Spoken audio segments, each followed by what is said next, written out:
தமிழ்நாடு முன்னாள் முதலமைச்சர் புரட்சி தலைவி தங்க தாரகை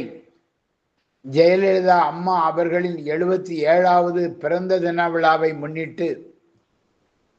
திருநெல்வேலி மாநகர் மாவட்ட அதிமுக செயலாளர் தச்சையன் கணேசராஜா ஏற்பாட்டில் இன்று பாளையங்கோட்டை குளவனிபுரம் மத்திய சிறைச்சாலை எதிரே உள்ள ஃப்ளாரன்ஸ் ஸ்வைன்சன் காது கேளாதோர் உண்டு உறைவிட மேல்நிலைப் பள்ளியில்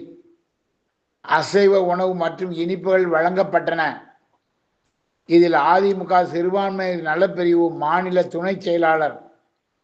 ஆ மஹபூப்ஜான், மாநகர் மாவட்ட அதிமுக துணை செயலாளர் பல்லமடை பாலமுருகன், மாவட்ட சிறுபான்மையினர் நலப்பிரிவு செயலாளர் எம்ஐ பீர் முகமது, அதிமுக தகவல் தொழில்நுட்ப பிரிவு திருநெல்வேலி மண்டல தலைவர் அன்பு அங்கப்பன், அண்ணா தொழிற்சங்க மண்டல செயலாளர் சண்முகவேல், மேலப்பாளையம் கிழக்கு பகுதி அதிமுக செயலாளர் எஸ் சண்முககுமார், தச்சை பகுதி அதிமுக செயலாளர் தமிழன் எஸ் விக்னேஷ், அதிமுக மாணவர் அணி மாவட்ட தலைவர் சிந்து முருகன் மற்றும் மாவட்ட சார்பு அணி பகுதி வட்டக்கழக நிர்வாகிகள், கட்சி உறுப்பினர்கள் மற்றும் தொண்டர்கள் பங்கேற்றனர்.